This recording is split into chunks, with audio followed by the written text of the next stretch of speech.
Hey, everybody, Lou Santiago.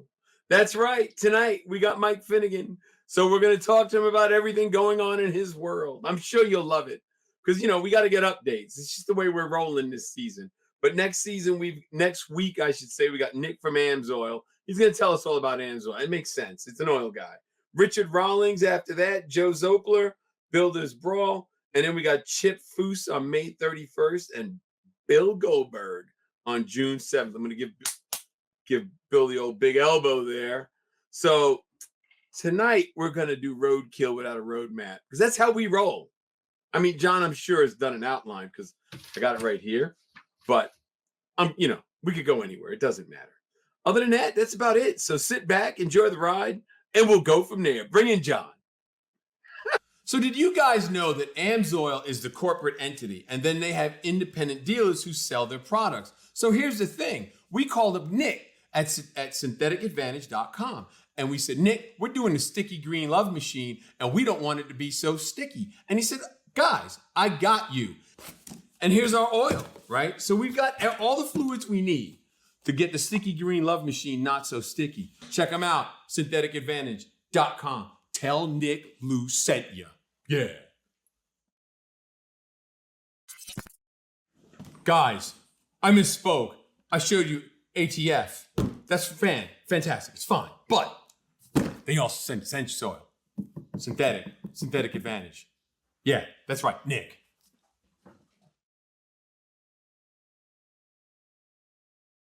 What up, yo? Wow. You're bouncing all over the first sheet. You're at the top, you're at the bottom. I'm like, what the fuck is he even talking about? Next week, we got Bubba, not Nick. It's off to the right. It says Nick Amsoil and Bobby Lou, how do you jump from the top of the page to the bottom of the page? I forgot to give him an update. It says right there. Look. It's green. It's gone. It's gone. There you go. Hey, what? Hey. Right there. Nick Amsoil and Bubba. It's going to burn up. It's going to descend. It's Mission Impossible. Listen, how was the auto fair? That's on the list. How'd you make out? The auto fair was actually really good. Yeah. They had person turquoise waving. What? What the hell is Bruce talking about? He's on pain meds, I think. Anyway, it was good. There was a lot of what's the word I'm looking for? The Speedway took over a more active part in the auto fair. I don't know all the details about the politics. I really don't want to know. Yeah. But from my understanding was that there was a lot of stuff, a lot of shady things that happened when they canceled the show because of the Wu-Tang beer virus. Yeah. And, people didn't get money back, stuff like that. So they took a more active role in it. So they moved the car corral to the back straight, put all the car clubs in the front straight. So the front straight was full of cars and, and the show cars were there. And then they had half of the infield with vendors. So, it was Friday, we had some rain, but other than that, it was a good weekend. Wayne Carini was there. So, I had Wayne Carini close the show with me. Come on, man. And I wandered around just talking to people, carrying on. Yeah. And we got to get ready because I asked Wayne if his Audi came in because remember he said he ordered an Audi so he could do 200 miles an hour? 200, yeah. So we have come up with it. We have a plan. Okay. We talked about it. I asked him, if it was in yet, and he said no. And we got to talk, and I said, Wayne, he goes, we need to do a club. He goes, we could do our own 200 club. He goes, no. We're going to do the 201 club. I was like, yes, we're going to get hats. We're going to get signed in the book. So you got to be ready because we're all going. We got to go. It's a station wagon, isn't it? What was it? What's the Audi? It's huge. He said he put like 20 guys. Audi wagon. Yeah. Supposedly it does like 190 out of the box. And we all die. So what? Where's he taking it? 95? Connecticut to Philly? Where's he going to run that at 200? I'm not worried about it. We'll figure it out. But the I'm game. Charlotte Auto I'm Fair, on board. I heard that there's over 150,000 people show up to that place. To the It auto seems like fair? it's a good crowd. Yeah, it was a good crowd. It really Yeah, that's was. good. It was a good crowd. I'm telling. I didn't think it would be as good as it was because there was a lot of drama a few years ago, 2 years Yeah, ago or a year ago, whatever it was. There was yeah, a lot of drama and people were pissed. And I think what happened. I'm just gonna say what I think what it was is people were calling instead of calling the group that puts it on, yeah, people were calling the speedway yeah. and wanting their money back, and the speedway's going, it's not our deal. That's why they got involved. So there was a whole mess up Yeah, communication. People are yeah, pissed. Where's my money? Who do I yeah. call? So that's why I think the speedway, did the wait a minute, we need to step in and fix this. And that's essentially what they did. And they told me to pencil in the fall. So I'm gonna go do it again. Good. Yeah. Are you ready for Carlisle tomorrow? I still have not packed or anything. I have been oh my God. So get this. Ah, The Sunday, I had to go, I'm doing some R&D stuff for QA1. yeah, you were saying. So Black hole, but no longer in a black hole because you keep telling everybody right. about it. So we had to go to Nelson's house. My friend Mike from up there in Buffalo.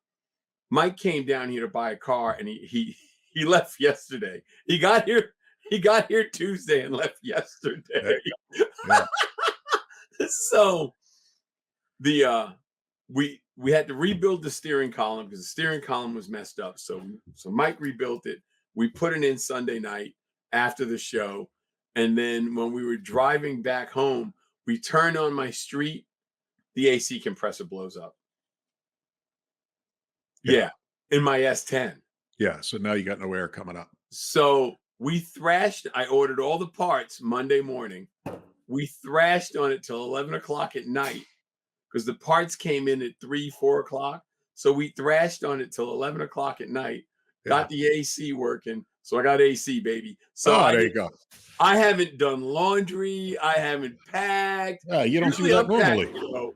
I should have. Usually I pack like 2 days before and just throw it in the truck. Oh, you're full of shit. You throw things in a bag like you're getting deployed. I've seen you. Yeah, but it's Hey, usually Carlisle. packed. That's what Carlisle looks like. At first, when Ken threw that up, I thought it was San Francisco with all the tents, but that's right. Here's what I'm drinking. Can you see it? Can't see it. I can't see it. It's acting weird. Why is it acting so weird? It's garage oil. Maybe if I put this behind it. No. Yeah, whatever. Fuck it. What time you getting up? What time you leaving? You got to roll out at 5. At 7 hours, you'll be there at 12. Yeah, something like I'm planning on getting. I'm probably gonna leave at 6 now because I have nothing done. So I'll probably have to pack in the morning. I'll figure it out. Yeah, I'll figure it. I'm not sweating it. yeah. And I'll get out there. I mean, I want to leave at 5. I want to, but we'll see. I just gotta. I know when I get up there, Tina will be asleep, so I'll probably pack, but I gotta get my act together. But check this out. So I got a sticker for my welding shield. Can't even see it. The thing's fucking up. Oh yeah. Well, what the fuck is going on with the computer system? Here, look. There it is. Support single moms. Yeah. You're such a fucking jackass. What else we got? We have Carlisle. We're going to the Arbo booth. We're doing Yep. Camaro Central. See Yep. Ben. Hopefully Ben's watching. Ben, we need a mission statement for the video we're shooting on Friday. Yep. So we're either that or if we don't figure it out, we're going to have to wing it. But we're also, what I was thinking, Lou, is shooting the rear install. A couple different reasons. Because it's the 3-link factory. We're going to make it a 4. The Hotchkiss trailing arms are back ordered. They're coming in. So I was figuring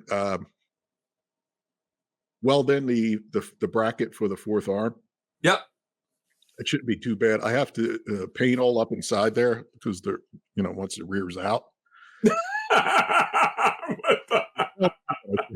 I said,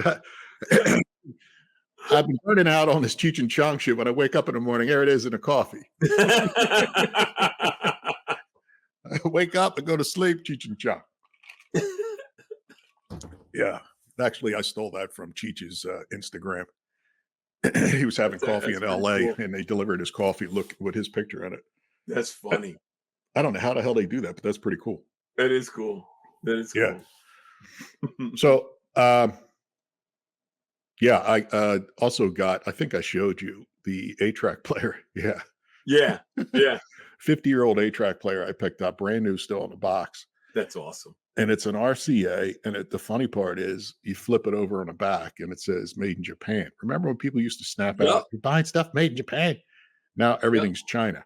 But it looks like it's brand new. Look at it. It is brand new. That's awesome. Never installed. On the table there, you can see the warranty card. And it's solid state. Yeah. Stereo 8. Yeah, sure. I love how simple it is. Volume, tone, balance, channel. Boom. Yeah. End of story. Yeah. You want an equalizer, you got to step up your game. Remember, people used to have equalizers under their dash or in their glove box. I remember that. Yeah. The days. So the other thing is too, I was driving, I swear to God, this is true, driving up the street from my house, about 4 blocks from my house. And off to the right in the grass is a sign that says Mike Finnegan is running for the school district. Ken, you got the picture? I swear to God, it's spelled the same. Really like Mike. I was like, what the? How could there be 2 Mike Finnegans? It's a stunt double. Everybody thinks we got Mike from Roadkill. No, we got Mike from the school district, the school board. He's on tonight. So, God. Anyhow, I thought that was funny as shit. I was like, that's a sign. Literally. So is he in the studio yet? Because I know you said he was running late. He said he got audio. I don't know if he has video, but we can check it out. Ken, you got an update? I don't see a private message there. There Mike! He is. There. Hey, he is here. So, they wouldn't let me sound, man. I barely graduated. So what are you doing to the caddy back there, man? The turbo's facing the wrong way because it's hanging from an engine hoist. But I figured that. But none of the turbos. Finally. Okay, cool. Yeah, cool. That's awesome. I'm getting to the exciting part. That'd be fun. Yeah, that'd be exciting as hell. Shit. What are you expecting to get out of that thing, Mike, when you're done? What's that? You going to do 1,000 horsepower out of that bitch or no? I think it'll do way more than that. It'll be hard not to. It'll be on alcohol. It's 530 cubes with twin 88s. So it ought to do 2,000 pretty easily. Yeah. The car is so heavy, it's going to need most of that. Oh, yeah. It was. Well, didn't you do like a 25.5 chassis or something? You did something crazy with the chassis, right? It's a full chassis, but it's like a street rod kind of deal. It only has an 850 gauge in it. So it weighed 4770 stock. And God, I've not lightened it. Like it's still got all the glass, all the sheet metal. Like I have not lightened the car up, and I'm not going to because I want it to be an actual street car. Right.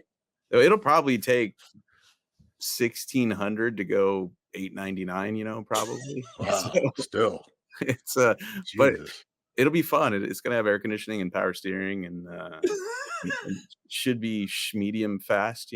Somewhere around there. Yeah, but it'll still be a barrel of laughs. Yeah. Oh, the whole reason I built it is because I can fit my friends in it. Yeah, exactly. So I don't know if you heard, but we had Wayne Carini on a couple weeks ago, and Wayne's been wanting to he's been wanting to do 200 miles an hour at Bonneville. So he buys Jimmy Shine's Roadster, and they got it going, but just he hasn't been able to do it. Has he ever driven something that short, that fast? No, Wayne. This is Wayne's bucket list. He's never done this before. Yeah, that's what I'm. Oh. Yeah. I forgot. I left that out. I thought maybe you knew, But anyway. Oh, no. I've never met Wayne. I mean, I know who he is, but I've never met him. And so Oh, okay. Okay. So I assumed we're he worked talking to him. up to We're this. talking to him a couple weeks ago, and I asked him. I said, what's the deal with 200-mile-an-hour club?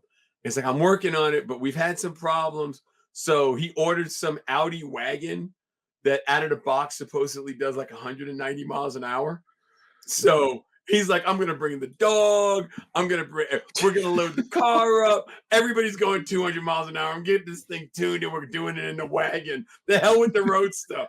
So They won't let him do that at Bonneville. Just by the way, he's going somewhere. He's gonna go somewhere else and do it. He's gonna do it. All right. They won't let you kill your family dog. You know?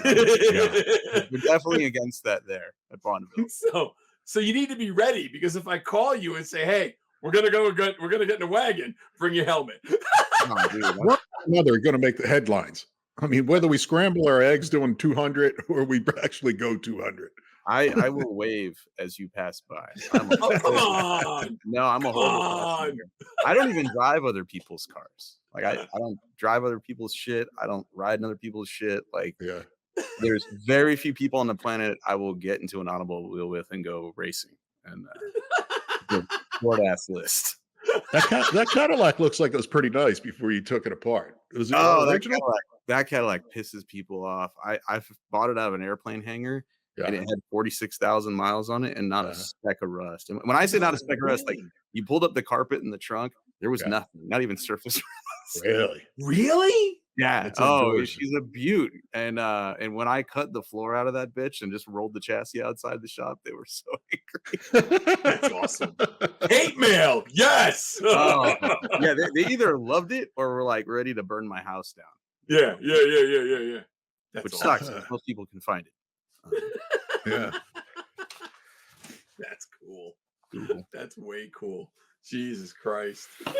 Mike, wanted to ask you, because everybody's asking me, what happened with Faster? Because I'll tell you what I think first, and you can agree or disagree, or you can avoid the question whatsoever.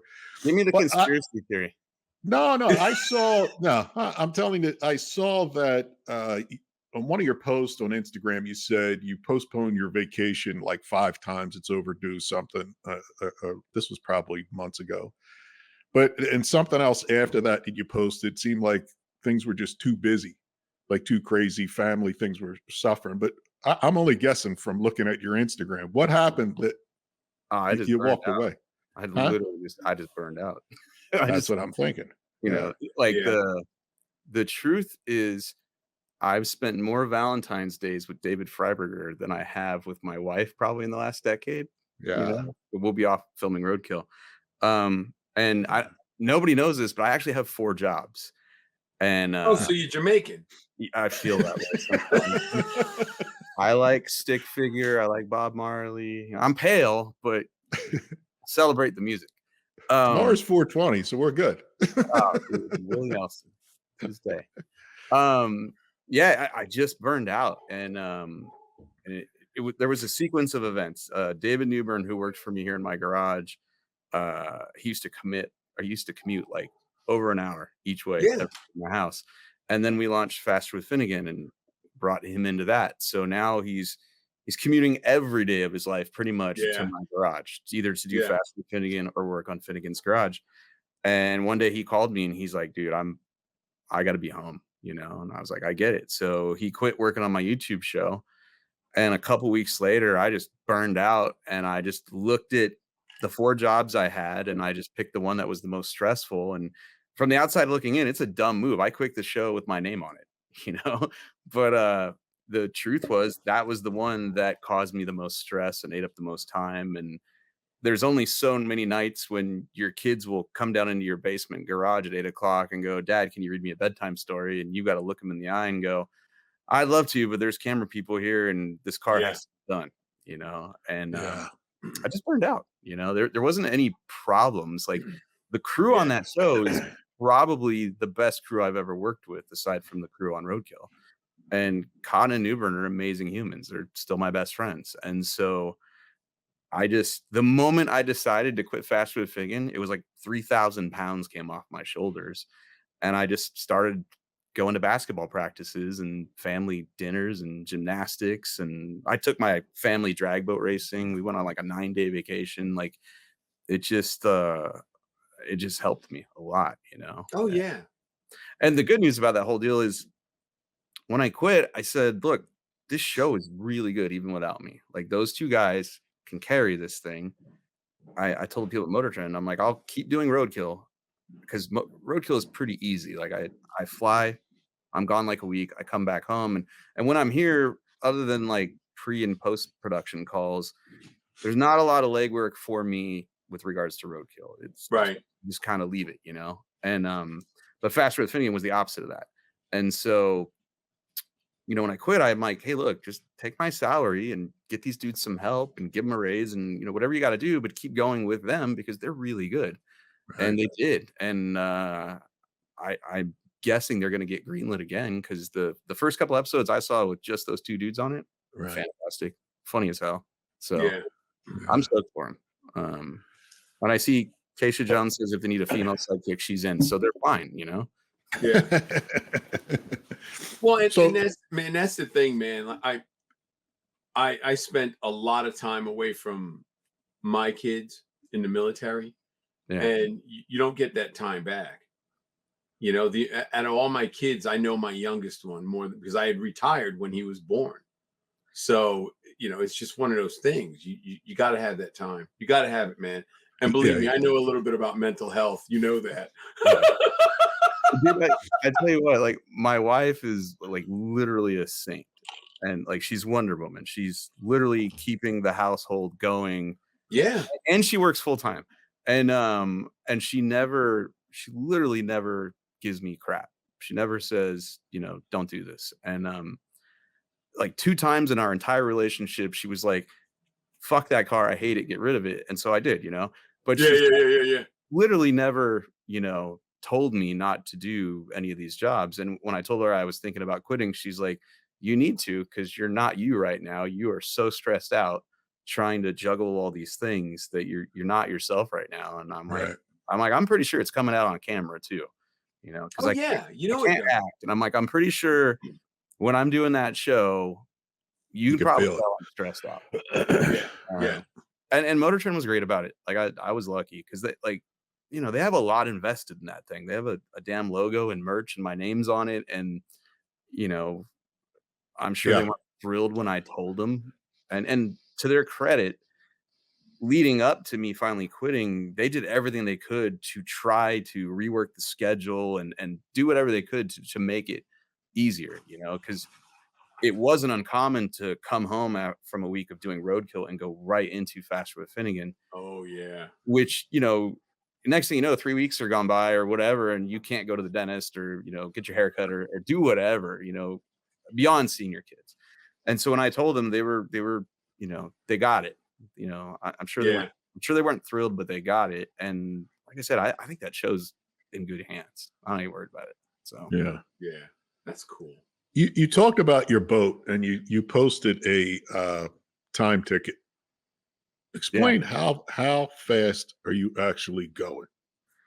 the current boat, I went 134 miles an hour a couple weeks ago. How's God, that Mike. how's that feel on the water? Oh, Oh, it's like sex. It's like it's Not yeah, Amphicar, you know, plus 130 miles an hour on top of that. That's what it most people don't get it. Like once you get past the fear and you can get past that really quickly. Once you understand how they work and how the danger you can minimize pretty easily by doing your job as a driver and your job in the pit setting the boat up, then it's just how much quicker can we go every time we get in the boat. yeah. And there's no windshield and no seat belts, and so the sensation of G forces and acceleration and speed is just like it's like no car, you know. Really? I own cars that are way faster than that boat, but they don't feel nearly as fast as that boat does. Being in the So- open. Yeah. So how do they do it? Like, what's the distance? I mean, it's not a quarter of a mile, or is it? It is in some cases, yeah. When I started drag boat racing, it was a quarter of a mile. Really? Yeah, and a quarter of a mile on water is really far. Yeah, it is. Yeah. Now, a lot of things are 8th mile, max is 1,000 feet. There's very few associations anymore that will run a quarter of a mile just because, that last couple hundred feet is where stuff gets bad. Yeah. And in general, you're always battling the weather. Mhm. These boats are designed to run on water that's just a ripple, like perfect. And so whenever the wind comes up, everything gets dangerous. And so it's a lot like drag racing cars with a few exceptions. Like we have a starting line, we have a finish line, we have an 8th mile sensor. We don't have a 60-foot sensor. And the truth about these boat racing courses is you hold onto a rope because you don't have brakes or a clutch or anything. You can't really keep the boat still, right? So you hold I onto a saw that. rope, and about 75 to 100 feet ahead of that rope, depending on where you're racing, are the beams. So we actually get a running start at these beams. You Really? you hold on to the rope, and if you're proficient at this, you're trying to go as fast as humanly possible before you ever get to the beams. And there's a clock that counts down, and when it hits 0, the light goes green. And so you're trying to get there when it's green. And the problem with all that is you're holding onto a rope, there's other drivers on the rope's moving, your boat's moving, and you're sitting there mentally calculating where your boat is in relation to those beams at all times. Is the wind blowing? Right. The boat moving around? You're doing all that. Yeah. And then your brain is on fire trying to figure out when to hit the gas pedal so you can go cut an O light. Because if you don't cut an O light, you're probably going home, Right. And for me, I think it's as hard as hitting a 100-mile-an-hour fastball from a big league pitcher with a round bat. Like, it's hard as hell to do it, I never knew that it was that much involved. You know what I mean? Dude, it's ridiculously difficult. That is crazy. But once you get it, like, it's weird. Like, once you understand everything that's happening, then it's pretty easy to sit here and go, all right, the boat moved backwards a little bit, the boat moved forward a little bit, the boat moved sideways, and you can think about all that and then just decide, I'm going now, Yeah. And then during qualifying, you just see, okay, I was early, I read it, I was late, and then just start making adjustments there. Usually my first couple of passes, I'm like 0.1 red, 0.2 green. I'm in there, and by race day, I can cut O's all day long. And it's just a lot of fun. That is crazy. That's crazy. And plus, if you're races, there's girls in bikinis when it's warm out. You don't have that. Right. Yeah. Because you think about it, you see it on TV. You don't see all the stuff that goes into it. You see the race. Yeah, they show you top fuel, which is an incredible class and the most dangerous thing I've ever seen in my life. Like to put it in perspective, like a top fuel hydro does 3 things. It either goes really fast, or it leaps out of the water in submarines at the starting line. Oh my God, yeah. Or it probably crashes. Those are the things usually, right? And so 1 year at the World Finals, they were putting my class in, which I drive an open cockpit jet boat. At the time, I think I was racing an 8-second bracket class, quarter mile there. And they were about to put my class in the water, and they stopped us and they said, hey, we're gonna run top fuel real quick. Just wait at the in-ramp. I was like, all right, cool. So I'm sitting there, and there's probably 6 top fuel boats, which is a lot because there's probably 6 in the whole country. And I watched these top fuel drivers before they got in their boats. They hugged every crew member, and the chaplain there said a prayer for these dudes because they don't know if they're coming back, Yeah. And meanwhile, I'm sitting there with my boat going, did I get all the beer cans out from the bow? Observe it at the lake, because they're gonna fly out and it's gonna look bad, because like my boat, it's a 2-seater river boat. I drive it around the lake. I go drag racing with it occasionally, but I'm not racing top fuel, And so those lunatics that race top alcohol and top fuel, I think they carry their nuts around in a wheelbarrow. I gotta be honest. Yeah. Well, Ken brought up the Amphicar, and it reminded me. Last time you were on, we were talking about gas and electric. Mm-hmm. Did you see, maybe not, did you see Barrett Jackson where a guy paid, I think, $1.65 for an electric version of that car? No, but other than the obvious danger of it all, it's a great idea. It's probably much faster, It had Mike's gonna race one. Car is not fast on the water. 6 Tesla cells in it. But my thing is, like we talked about before, if you take on water, you're toast. Yeah. It's So not. can you really? I mean, it sounds like a cool idea. Yeah, you could drive it on the street, but can you really take it in the water? An Amphicar, Who would? they leak like from the factory. Like you can drive it in the lake, and people do it all the time. They're very slow. If it's windy, it's hard for it to go anywhere, and they leak from the factory. You know, it's like a brand new Jeep. Like Freiberger bought a brand new Jeep. I went for a ride, and the top was leaking. I'm like, "Are you gonna take this back?" He's like, "No, that's just a factory option with these things." It's a Jeep. Yeah, it comes. I'm like, it comes with Jeep the box. people are weird. Yeah. But yeah, I mean, I bet that Amphicar is a lot faster. It'll just be a damn shame if it ever goes wrong on the water, because I'm pretty sure those lithium batteries make their own oxygen, I think, or something. So putting out the fire is difficult. Probably even with water. It's electrical fire. So, you know, I like that. I love fossil fuels. I like that. I do. I like them a That's lot. awesome. I like the smell of race fuel. If that was a cologne, I'd wear it. Oh yeah. Oh God, yes. C16, that smells amazing. You know, Yeah, it does. Yeah. Mike, did you get the whiskey that the guy sent over? Was that from you guys? Yeah. Okay, garage wait. oil. Well, hold on. You got two different. What's it supposed to be called? It's garage oil. No, that I didn't get. I randomly got some whiskey in the mail, but it wasn't that. Elijah James? Nope. No. Huh. I had a tracking number. I didn't even check to see if it. I texted you. I think. Way to go, John. Didn't even check. I mean, somebody's happy. Somebody has got it. Oh, it's a good chance. It could be here, and I haven't gotten to it yet. Either way, I did this thing where I finally got a UPS box, and I told the viewers on my YouTube channel, I'm like, hey, if you send me something, and I open it in a video, I'll send you back a T-shirt. And holy crap, God, dude.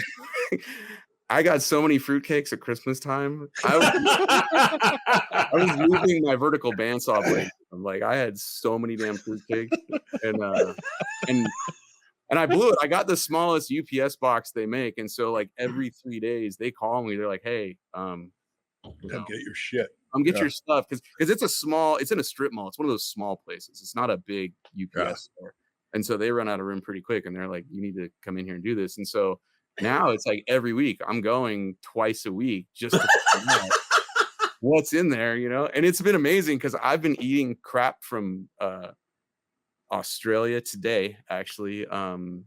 Canada, everything's bacon or ketchup flavored. They have ketchup flavored Fritos. Yep. Doritos. I mean, and it's potato chips. Yeah. What else are people sending you? What goofy items are showing up in your box? I have about 310 millimeter sockets. No joke. So many. The struggle is real.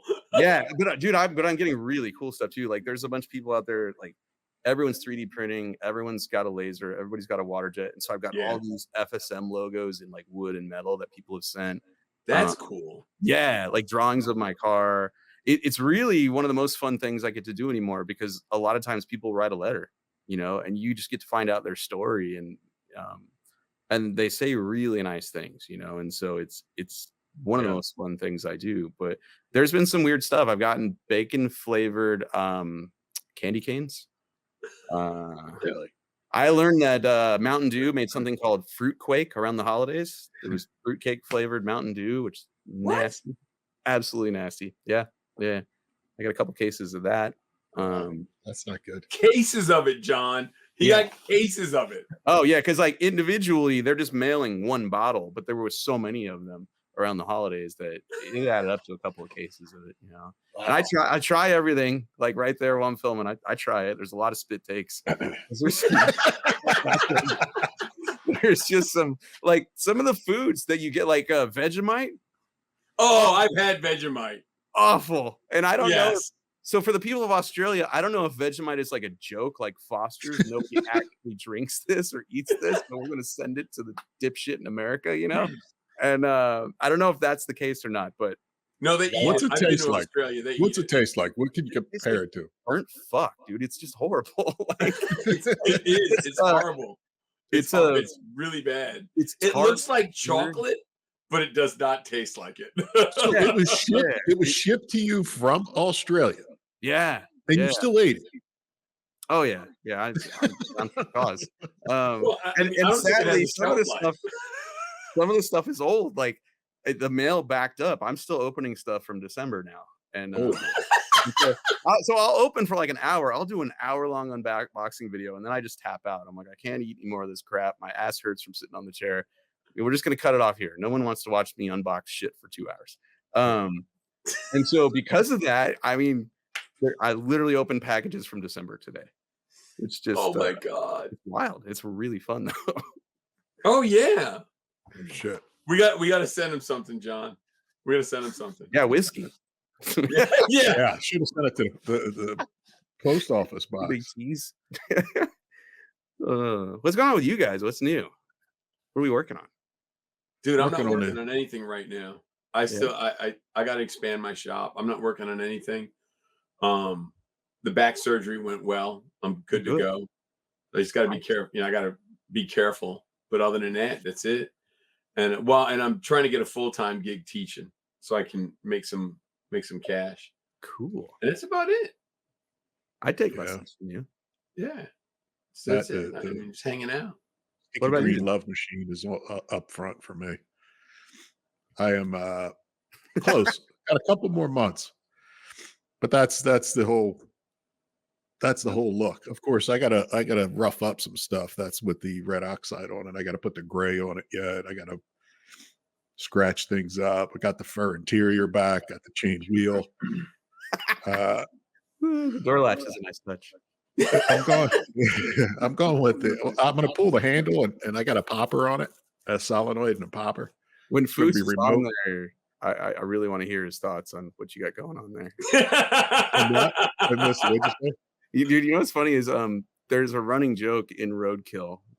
Like every 6th episode, we'll just be hacking something because we are, and I'll almost every time like Chip Foose, call me when you're ready. You know, like I'll get on the B team, the C team, whatever it is. You know, Chip never calls because I think he knows like I just ruined stuff. But like you know, Chip Foose is like the man. You know, and so Yeah. Oh yeah. like that's the standard we're going after. We just never get there on Roadkill. Yeah. Yeah. But Well, with you Sticky know, Green, you can want an LSA. We have to finish off the LSA. It's going to be about 600 horsepower, not 2,000, but Woo! you know what I mean. 600 will get it done. oh, Yeah. yeah. Yeah. So I've been trying to get a hold of Chip for a while, you know, but I'm not in the loop because he changes his phone number like underwear. It's Really? constantly changing. Oh yeah, it's constantly changing. I must have had a dozen phone numbers for him over the years. It's insane. So I haven't been able to get a hold of him. We wanted him to come on the podcast. Yeah. And Wayne, we're talking to Carini, and I tell Wayne this. Wayne pulls his phone out, texts him. It's like a minute later, ding. Oh, okay. He did that backstage just before we came on. And Foose replied in seconds and set it up since done. Wow. Lou's called him every other week. Nothing. Dude. Yeah. So you got to start saying, Wayne Carini, if you need me, call me. Yeah, exactly. And That's we'll what you gotta have Foose do. call Got off the pole, man. I didn't know that Wayne was like there's a hierarchy and there's Chip and then there's Wayne. I didn't even realize it was like that, you know. We didn't either. But It's when It's crazy. he copied us on the text crazy. and hit it up, and he responded right Yeah. away, like, "Yep, I'm on it." He probably told Chip you're doing this, didn't he? Probably. I was like, Because he sent the text. He sent the text and it said, Wayne, call Lou. That's all it said. And then and it came back, yes, sir. And then no bullshit. No bullshit. While we're doing the show, my phone lights up. It's sitting right in front of me. It lights up. Chip. It had a California air gun. I picked it up. It's Chip. He's coming on. We'll make sure that we explain give Finnegan a call. dude, the We'll do that. there. Like, I think Wayne might actually be the godfather of cars. Like, You might like be. if Chip hadn't made the call, horse head in his bed could have happened. Exactly. It could be ugly. Yeah. Easily. It could be ugly. Wow. Could be a rusty fender, you know. Yeah, Carini. Come on. Right? Wow. So if it's Carini and Foose, like who's under? Is it Who's next? like who's under there? Like what's there's levels to this. Well, it ain't me and John. We're on the bottom Yeah, of the well, fucking yeah, barrel. yeah. I guarantee Foose has no idea who I am. So I'm sure he does. Yeah, he does. He does. Yeah. I'm sure he does. By the sure end he of the show, when he's on, he'll know who you are. they'll be like, you guys put leaf blowers on a Monza. Yeah. It's not what we do here in Huntington Beach, sir. Yeah, he's going for the Riddler. We're going for the Joker award. Anyhow, but God. last time you were on, Mike, we talked about, and I want to refresh people's memory that you at one point worked at Circuit City back in the '90s. Yeah. That you're doing installs and doing shit at Circuit City, doing radio installs and stuff. Because I asked you how you got your start. Yeah. I was just talking to somebody about that actually because I don't know how the subject came up, but we were talking about Ford Explorers, and a Ford Yeah. Explorer nearly got me fired because a woman came in to have a car alarm installed, and to just out of sheer boredom, I was just making up names for cars. So I wrote Ford Exploder on the work order. And then put the alarm in. She left. About an hour later, she comes back in tears, freaked out, thinking I put a Really? bomb in her car. And No. yeah, boy. yeah. And I Oh, was like, my. no, no, no, no, no. I just, it's like Ford Clitoris, Ford Explorer. It's just the name, I don't mean anything Jesus. by it. So, Yeah. Oh, So my where did you go from there, like, mechanically wise, to get your oh, skills, to polish your skills? Where is it just your stuff? You're working on your own things? no, no. So I lived in California. First job was bagging groceries. Second job was Circuit City. And then my whole family moved to New York when my dad took a new job, and I didn't want to go. And so I just stayed in California and lived in like the third car garage of a friend of the family's house. And I did that for probably a year. I had a roommate. I shared the third car garage Wow. with my friend Richard. And it was great. We thought it was amazing because it was first time either of us had like lived on our own, and we didn't Yeah. even care that when it rained, the freaking garage flooded. That didn't even matter to us. Our carpet was blue Home Depot AstroTurf. It dried out quick. But after that, I finally, after about a year of being broke, because Circuit City didn't pay very well and the commute was crazy, and I had a mini truck which took all my money. I finally I moved to New York into my parents' house and installed car stereos there. But I became friends with this guy named Sean Weber, who started his own custom shop in his grandfather's barn. And he's the dude that taught me to MIG weld. He was one of those really sharp guys, completely untrained, but could just look at a car and go, yeah, that's how the suspension needs to go to lay flat on the ground and lift up and still drive down the road. Yeah. Yeah. That dude was super sharp. And so I hung around him long enough to learn how to airbag stuff and install hydraulics. And so at that point, I just started working on my own cars in my garage. Like I airbagged and body dropped my Tacoma while I was in college. And then as soon as I got to New York, I hated it. I was like, I'm not staying here. The weather blows. And so I moved back to California. And that was when I got a job at Mini Truckin' Magazine. And they hired me just because I had a Tacoma that I built myself. They were like, well, if you can do that, it doesn't really matter. You suck at taking pictures and probably can't write. We'll hire you anyway. And so I went to work at Mini Truckin'. And the great thing about that was I'm the low man on the totem pole. And every magazine I worked at for that company would just send me to shops to write tech articles. So I just hung around people that were way smarter than me. Oh yeah. I'm at Duttweiler's shop. I'm at West Tech Performance. I'm going everywhere, and suddenly I'm learning about how to build an engine. And I'm learning how to weld and fabricate and all this stuff. And so my coworkers are buying better camera equipment to further their career, and I'm buying tools because it's the only way I can afford to go racing. Is like, Right. I have to buy these tools and do this myself because I can't pay anyone. The magazine business, there's no money in that. And so that's kind of how it all began. And then it was just a series of magazine jobs until I ended up at Hot Rod Magazine. And then the video thing wasn't even on my radar. That was just an accident. Freiberger and I took a road trip, brought a friend and coworker who filmed it and put it on YouTube, and the rest is history. Yeah. Yeah. And I still, like, I had literally, other than high school auto shop, I have no training. And so I'm pretty mediocre at everything I understand about cars. And so every day I'm still reading books. I'm still watching videos. You know, when it's time to do something, I read up on it before I even do it, probably most every day. Yeah. So Mike, when you bag something, what bags are you using? What do you prefer? What's your favorite? Does it depend? well, lately I got to be honest, I haven't been bagging stuff. I've been using this stuff called hydro shocks, which I've it's heard of those. they're great. That's what I've heard. It's a coilover, and the top mount is a hydraulic cylinder that has 4 to 5 inches of stroke. And so you're always riding on the coilover, but you have adjustable suspension. And so, in the front of like my C10, it has about 8 inches of travel, which is just enough to go over a speed bump. Right.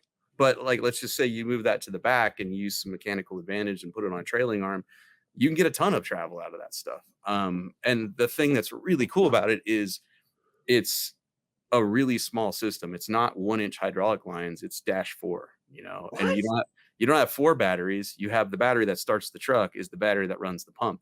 Really? Yeah. So it's slow, it just goes and it lifts up, but it rides incredible. And there's no waiting for air compressors to fill a tank. Right. It doesn't, knock on wood, it doesn't leak. Wow. And this stuff is killer. And you can find the stuff at Mittler Brothers, which it's interesting that they came out with it because primarily they make tools, sheet metal tools and stuff for going dirt track racing and, stuff like that. And then they also have this thing called hydro shocks and they work killer. But back in the day when I was bagging stuff, it was, Goodyear, Slam Specialties, Airlift. Yeah.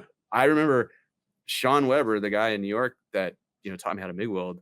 He called up Airlift and was like, hey, we're going to put these on a mini truck. And they were just like, what? Because at the time they were doing stuff for big rigs and full big trucks. And Right. they weren't taking airbags and putting them on a car to make it hit the ground on purpose, And that was a hard time to be a mini trucker back in the day because we were basically stealing ideas from hot rodders and street rodders and sticking them on mini trucks. And everybody looked at us like we were just crazy, And, like mini truckers took the idea of channeling the body over the frame and said, why channel it? Let's just raise the whole floor up and, do it faster and easier and lower. And, and then once everybody got tired of having no leg room in the cab because you raised the whole floor up, then they were like, we need custom chassis, so that we can lay the truck on the ground and not cut the floor at all or very, very little. And a lot of that stuff didn't come from me or Sean. It came from mini truckers like Brian Genzo and, other guys from the 90s that just innovated that stuff. And I'm guessing that magazine. I'm guessing Sean was older. Yeah. Yeah. He was not much. Like he was probably 3 or 4 years older than me. You still keep in touch? You know where he's at or what he's doing? I know where he's at. It's a weird thing. Like, I don't have a good answer for that. Like he was there when I proposed to my wife. He stood up at the altar in my wedding. And then shortly after that, he had some family stuff and he just kind of disappeared. And I know where he is. And every now and again I call and nobody answers the phone and there's no answering machine and there's no voicemail. And so I'll see his wife on Instagram every now and again and be like, hey, say hi to Sean for me. And she'll say, okay. But I actually haven't heard from the dude. So I don't know if I pissed him off or you got to call Wayne. Wayne will be like, yo, just pick up the phone and call Finnegan. Wayne hits a few buttons and the guy moves. Yeah, dead fish to your face, I could see Wayne swinging a big old mackerel at a guy's head. Why not? So, Mike, you're in Georgia now. It's been a couple of years? But yeah, it's been seven. Yeah. God, has it been that long? How do you like it? You must like it. Oh, I love it. I will not go back to California. I go back there enough for work that I don't miss it at all. Other than the tacos and my friends and drag boat racing, there's not much there that I'm like, I need this in my life, But having said that, like I had one of the greatest days ever when one day I didn't go to work. And this is when I worked at Hot Rod. I didn't go to work because I was getting a root canal. And I had a root canal done first thing in the morning, like 8:30 or 9 o'clock in the morning. And I'm at home on the couch and my buddy calls me and he's like, we're going to go snowboarding. Do you want to go? And I'm like, I can be sore here. I could be sore there. Yes. So we drove up to the mountain to Big Bear, went snowboarding. And then on the way down the mountain, my friend Mike Alexander calls me and he's like, "Hey, I got a brand new 5th gen that I need to test the drag strip. Do you want to drive it?" And I'm like, "Hell yes!" So I got a root canal. I went snowboarding and I went drag racing all in the same day. All that was missing was the beach, and I can't think of another place where you can do all that in one day. And so, Yeah. if you can stand the traffic on a day like that, like California is pretty special. You know, Yeah. I You're right. was That's the only place in the world you can do that. right? You know, I was talking to Zolper today. He gave me a call. I talked to him like a week ago. Yeah, he said to ask you what you thought of the Builders Brawl. Oh, I think it's a great idea. That's what I think. I might have told him that. Like some of my favorite drivers are also tuners and car owners. You know, like in NHRA, Tim Wilkerson comes to mind. That dude drives the car, he tunes the car. You know, that impresses me. So the idea of the Builders Brawl, where you can only race if you've built your car, Yeah. dude, I think that's killer. You know, Yeah. Yeah, I told him, I said, I think it would be good too if it wasn't just speed, it was actually custom cars or show cars or trucks or something where if you display it and enter it, you have to be the builder. Not I wrote a check and here's my car. So you have different competitions other than the mechanics and racing. yeah, So, yeah. I mean, people should be highlighted because it's fading, and there's guys. You see him all the time at Barrett Jackson, $1 million car. He just wrote the check, spent $2 million on a $1 million car. Yeah, I mean, they're beautiful, but that's not him. yeah. You Yeah, know? I mean, and there's nothing wrong with stroking a check and having something done because Right. not everybody has the time or the talent or the inclination to go learn all these things to build. Yeah. And like, I mean, make no mistake, like I couldn't enter the Builders Brawl because I'm not a chassis guy. You know, I don't have a table, nor do I have the information in my brain to build something that'll be safe enough for me to go as fast as I'd want to go. And so it's going to be a select group of people, it sounds like, that can actually compete in this thing. Yeah, Yeah. but see, it's not just building the whole car. Like he's got guys where they built the engine and transmission, someone else did the car. They did a big chunk. They did their big chunk. So okay. you know, like your caddy, you built the engine, you qualify. Right. Okay. I get it. Well, so like, you know, and I've had people give me crap for this. Like my Bel Air, I did not build the chassis. And although I've ripped the motors apart a bunch of times, I didn't build the motor. But, you know, I wired it, I plumbed it, I fabricated the exhaust, all the seat mounts, the roll cage. Like I've done a good portion of it, but I didn't build that car, you know. But you qualified because you did all that work. Okay. So I thought it was like you got to do everything, which means these are select group of magicians, you know. The more shit you do, the better off you are to get in it. That makes sense. Like your caddy with the work you've done on it, you would be able to get in. See, and I wonder about that. So like that car, I didn't do the chassis and I didn't do the cage, but like the turbo kit, you know, the headers, the hot side, the cold side, that'll all be me. The wiring and plumbing will be me. But you know, the big chunks of this thing, like the chassis and suspension, I was there, but you know, I'm not the guy. You know, somebody else did that. So because he said for the first one he had a guy. The guy had he had the engine built, and just to make sure that they were in, because I think the son wanted to drive. I think it was like the son normally drove the car, and they wanted the son to drive, but being that he didn't do anything, he was just a driver. That they actually videoed the son taking the engine apart, remeasuring everything, and then assembling the engine so he could do something, so he could run.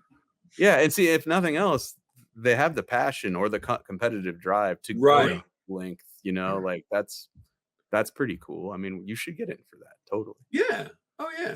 Yeah. But you know, having said all that, if they have people there that are doing almost everything, that's really impressive. I would love to see what happens when you get that select group of legends together, you know? Yeah. And be able to run. Yeah, because there are guys out there. Like I'm friends with guys out there that could legit do everything. You know, they're Renaissance men. Like Kevin Smith from KSR can do everything and drive. Eric Yost from Customs by Biggin can do everything and drive. And there's not a lot of people out there that have that many skill sets, you know, Right. proficient at. Which is why when you come across one of those people, like it's, you know, you just stand around and shut up and watch and listen. So Yeah. Like, dude, I was- can't do electrical. No, I can't either. Electrical That's- makes no sense to me. Yeah, I got got a guy. the electrical part of it. That part, Yeah, I makes no sense. I love wiring. I love wiring because I'm like I have not OCD, but like every zip tie, I want it the same direction. I want the spacing the same. Like I'm a lunatic when it comes to electrical, which is why I enjoy doing it because it's so time consuming, and I can just sit there and listen to music and tweak on it for 12 hours. Yeah, it's a different brain Yeah. because I can't do that. I got a guy, Jason. He's coming out Friday. He's going to wire up the Love Machine. Cool. But yeah, he's a whiz at that stuff. But me, Yeah, dude, he's nah, a I don't even attempt to do that shit. I can't understand electric. It's just not me. Oh, it is complicated for sure. Yeah, when you want, yeah. And make no mistake, like I'd rather wire something complete from scratch than try to figure out what went wrong with somebody else's crap, you know. Like, Ken's got new pictures now. He's got new pictures of me. This was 1979. wow. I was talking to Carter at Shiftworks. Carter sponsors the show and the Sticky Green Love Machine. And he goes, yo, I listened to the Finnegan show when Finnegan was on last. I said, yeah. He cracked up. He loved the show. That's why he jumped on, because the first one he listened to was yours. But he said, hey, if you talk to him again. I'm like, yeah, he's coming up. He goes, he installed a Shiftworks shifter. And he told me flat out. Yeah. He said, if you have any problems whatsoever, he says, call me. He goes, don't film anything, guess at it and do. Because he said that you had to cut the floor or do something. You got it working, he says, but something you did that was wrong. And he was cringing. So I don't know if he's watching or not, but I think Friday we're going to send him. I'm going to have Lou do a video where he's got a hammer going, I got to fix this. I know what he's talking about. We're going to fuck with him. I remember it. I think he's talking about my 66 vet that had a 4060 in it, which, good God, those don't belong in C2 Corvettes. They don't. Yeah. And I don't think the motor or the trans were in straight. And so the shift linkage was rubbing the floor. And it's entirely possible, because your instructions are a little vague. I was doing it wrong. And his instructions are one size fits all. Could be for 3 different shifters. I did notice that because I'm like, wait a minute. It's entirely possible I was doing it wrong, but let's go with the motor and trans were in crooked because that sounds better for me. And exactly, I'm pretty sure I had to bend it and rebend it and whatever, but it worked. And I like it matters. I like this. Yeah, when I opened up the box, I was assuming a lot of things. I mean, it's offset. I was telling Lou last show, it's offset. So the selector, the way that it's set up so it parks forward, the selector's on the left side. Well, in the Impala, the selector's on the right side. You know, the indicator. So you have to spin the whole thing around and switch everything out so it works the way that it's supposed to work. And I'm thinking to myself, how many cars have the indicator on the left side that he sends it out that way? But yes, his instructions it took me a second because I'm like, left is right, right is left, and to get at when I got it figured out, it works really well. I mean, it's a nice piece. Yeah, it's you assume, and it's not what you assume when you first see it. And it's a nice product. It really is. Like it functions really good. But instructions it's very few things out there that the instructions are actually good because they're not they're not written by people like us. They're written by someone who's too close to the product and has seen it and worked on it, tweaked on it for 2 years. And they're replacing words in their brain and leaving stuff out because their brain says it's already there. And it's not. Like I just put together a new belt sander today and wanted to throw it across the room because the instructions were useless. So yeah, he should probably hand it to somebody, a layman, and go figure this out. Mm-hmm. And then write the instructions to explain what problems that person has. Yeah. You need to do worst case scenario. If a guy off the street can't install it, then most of us aren't going to be psyched on your instruction manual. Yeah, he had an exploded view and it helped. But yeah, when I'm looking at it going, wait a minute, this when it's backwards, and I'm thinking, why isn't this going in? I'm half stupid, but not fully stupid. But I got it to work. Every half retard. You didn't go full retard. I didn't go full. Never. Exactly.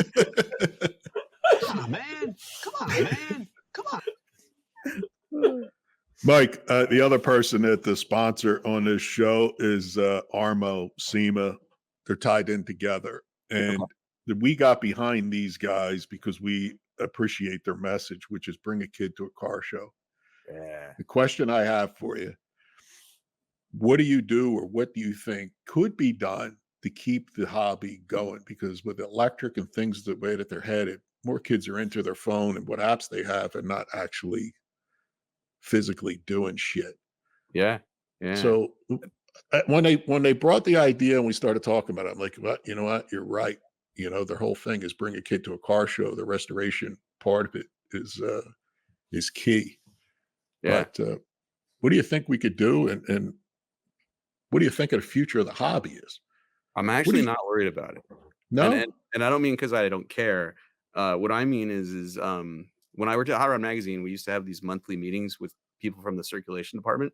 Right. And every month they would sit here and show us the numbers, how many magazines, how many copies of Hot Rod were sold on the newsstand, how many subscribers there were. And every month it was going down.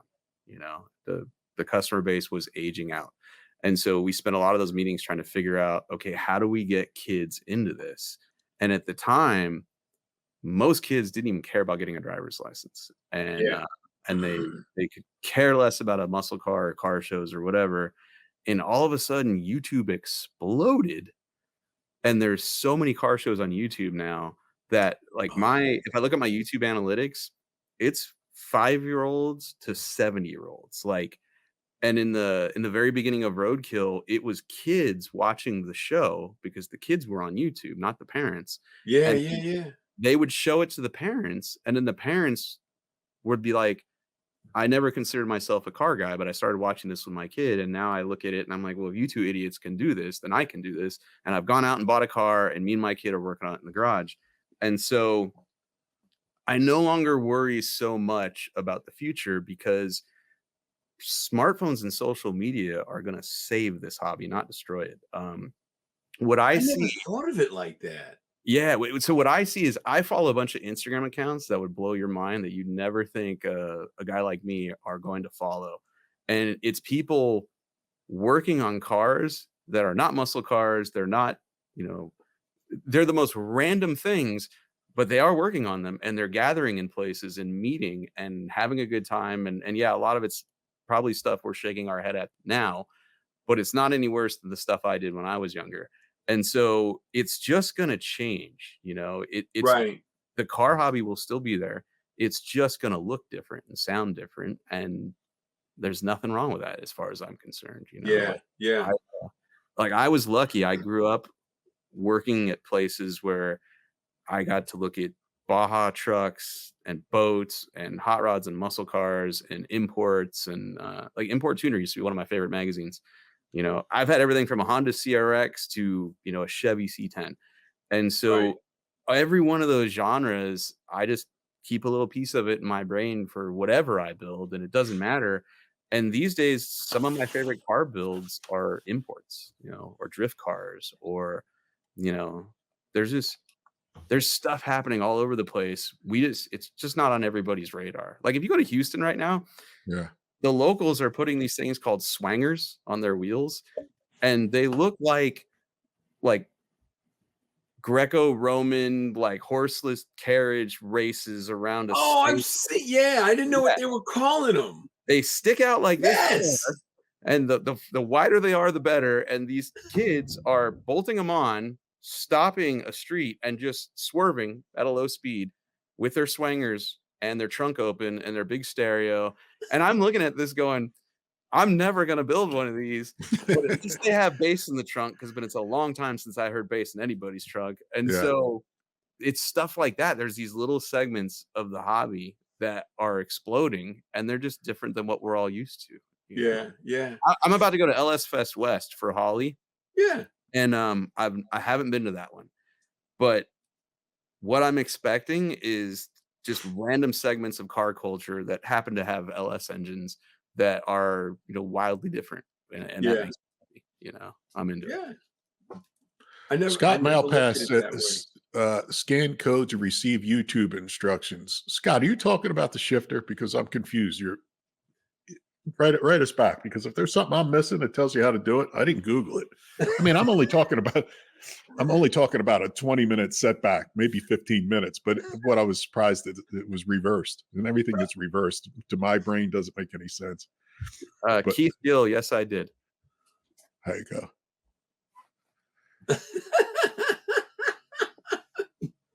So, Mike, what else you got your hands on? What's the future? What's coming down the pike for you? That's a good question. You're filming Roadkill now? Yeah. You're about to jump in your truck? Yeah. So next week, I'm finally going on a road trip in my C10, which I'm really excited about because I've had that truck since 06 or 07, and I've maybe put 400 miles on it in that entire time. So I'm really fired up that it finally runs, it finally drives. We're going to drive it from El Segundo, California to Vegas for LS Fest. And I think we're driving it with no doors while we search for doors. You didn't find the doors yet?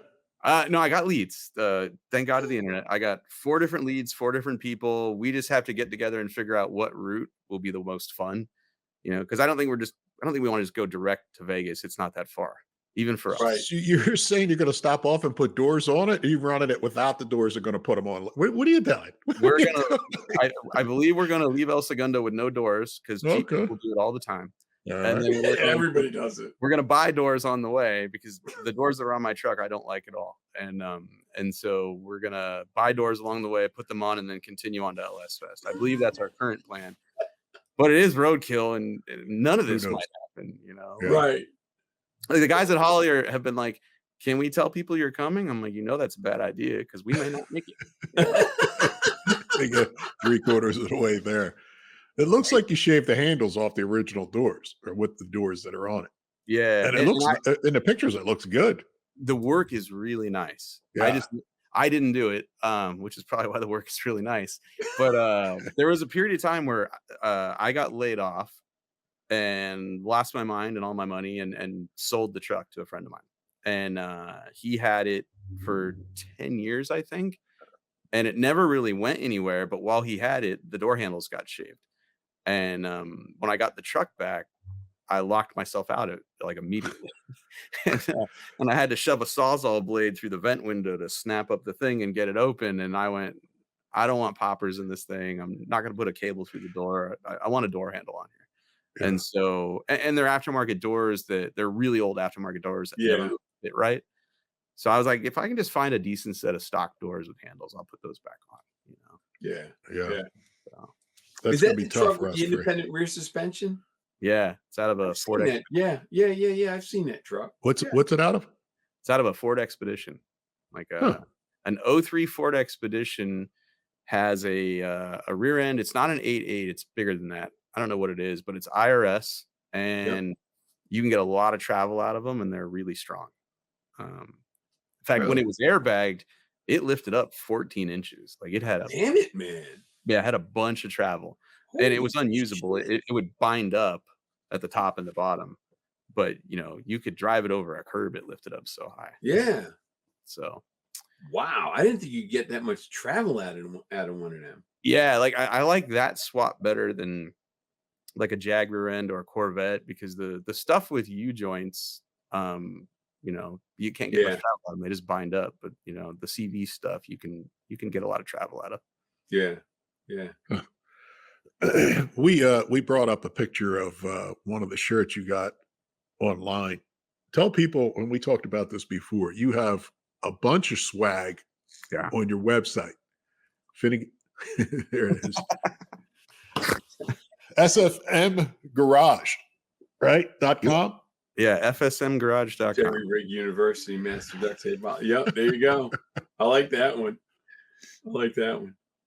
I gotta send you guys some stuff. You guys send me your addresses. I'll send you some shirts. You thinking about putting any other product that maybe you come up with other than the swag on there? You got no? I I got to be honest. I was never gonna do apparel. I didn't think anyone would buy this stuff, but I got stuff tired like that. They will. Yeah. Clever. Well, looking back now, I'm like, okay, I should have done this a long time ago. But I got tired of car guy T-shirts that were itchy and didn't fit good. And so a Roadkill fan approached me about this, and he's like, you should do apparel. And I said, no way. I said, I don't have time, and nobody's going to want it, and we don't need another itchy shirt, in the world. And he sold me on it. He's like, they will not be itchy. They will be the softest shirt you ever had. Right. Just give me Makes some a difference. And so I did a couple, and they did really well. And I love coming up with the ideas for them now. It's so much fun. And so I just make stuff I want to wear, and hopefully other people like it, Yeah. Like that one, I was just laying in bed one night, like last year, maybe the year before. And I was just laying there. I'm like, man, you know what? I really love gas. I like I would bathe in that shit. I'm like, I really like that. I'm gonna put that on a t-shirt. I'm just gonna say I like fossil fuels, And then I had the little dinosaur in my brain, I think from Sinclair. Yeah. You catch any shit from that? You got any haters that say, I'll tell you what, I didn't release that shirt last year because I've had that design for over a year. Mike, I got space right there. Oh, dude, I will send you some for sure. Yeah. I didn't release that shirt for over a year because I was worried about the backlash I was going to get, because Freiberger one day showed me a shirt design of his, and it said gasoline forever. And I'm like, that's really cool. I'm like, mine's done. I'll wait. Just put yours out, Yeah. And he put his out and just got crapped on. I think he got shadow banned by Facebook or Instagram because of that shirt. Well, I'm already banned by Facebook, so it doesn't matter. Right. And so I sat on mine for a year, and finally I was like, I want to wear this. I really like this shirt, so I'm just gonna make it. So I put it out there, and I really haven't had anybody crap on me, because it doesn't say I hate electric cars, because I actually don't. It just says I like fossil fuels, and that's not me being political or anything. I just I love lithium battery in my drag car because it shaves 20 pounds. I like lithium powered RC cars as they run a long time and they're faster than gas ones. Like, I like technology. So I don't have a problem with electric cars. You probably won't ever see me drive one, but that's just because they don't do anything for me. Like an RC car is awesome, electric powered, but I don't want to sit and drive one that doesn't make any noise, Yeah. I'm with you on that one.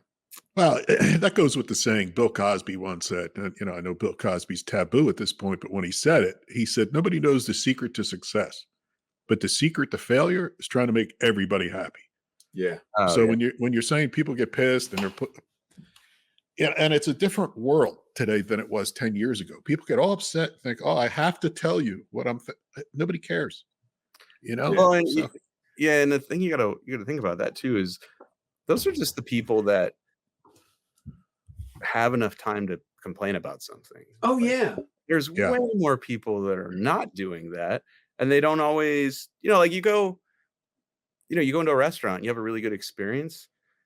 You don't always fill out a survey and tell the people you got a really good experience. You just were happy you had a good experience, So you got to have a pretty thick skin to do what you guys are doing and what I'm doing. And like whenever I post a video, I read the comments for the first few hours, and then I'm like, all right, I don't have time anymore. I'm moving on to the next thing. Yeah. And if they're negative, I'll read them looking for something that I like literally factually did wrong. Like, something truthful and not an opinion. You're looking for the truth and go, did I miss something, and not somebody's bullshit opinion. Yeah. I got people on there I have this one dude that literally every video, he'll go into the comments and tell everyone who will listen what a dumbass I am. And I'm like, okay, I hope you feel better. Whatever. It is what it is, But I have people in there who are way more constructive. I had one that told me I was holding a circular saw the wrong way. And I was, because I don't know anything about woodworking or building a house. And I'm trying to cut the wood for the bed floor in my ramp truck. And every time I do it, the saw is kicking back. And I'm like, what's wrong with this saw? And I cut like 12 planks like this. And the audience in the comments is just like, turn it around. And so I read the comments and I'm like, I walk back out there. It's a right-handed saw. You were doing it left-handed. Oh my God. I made a video going, hey, watch this. Thank you. Oh my God. To the guy that's on your feed being a dick, just call Carini. Carini will make a phone call. That guy's gone. You won't see him again. Yeah, Sleep with the fishes. when this is over, I want the man's number. We'll hook you up. I'll send my Take tribute care to of him, that. and after I send my tribute to him, like he's on speed dial. Handle my business. Exactly. There Exactly. you go. I got a problem with a guy. Done. So Guys when I got first, freaked out, Wayne. so when I first met Carini was when the network Velocity had just started. It was the first year for us and all that. So they had Wayne come in to SEMA. So we're talking, and he goes, "Hey, you want to go do lunch?" I'm like, "Yeah." I said, "But I got to go sign a Classic Industry. So let's make it, like a little bit after 1." He's like, "Fine." So he's walking down to the Classic Industry booth, and I just got done signing. I'm standing in the middle of the aisle, and I just start screaming, "Oh my God, it's Wayne Carini! It's Wayne!" And I'm pointing, and then I go running through the crowd. I grab him, and Wayne's not tall. He's short. I grab him, and I pick him up, and I start slinging him around. And now he needs back surgery. And yes. He is a little tiny guy. Yeah. Lou injured him. So there you His go. buddy put him in the hospital. Hey, Listen, Terry, I've gotten a lot better with a Sawzall. You suck it, all right? somebody asked, "Are you and Tony getting back together, or when?" Oh, pretty soon, actually. He just moved his YouTube show from Haggerty back to his YouTube channel. So he's a free agent. We can hang out again, which is good.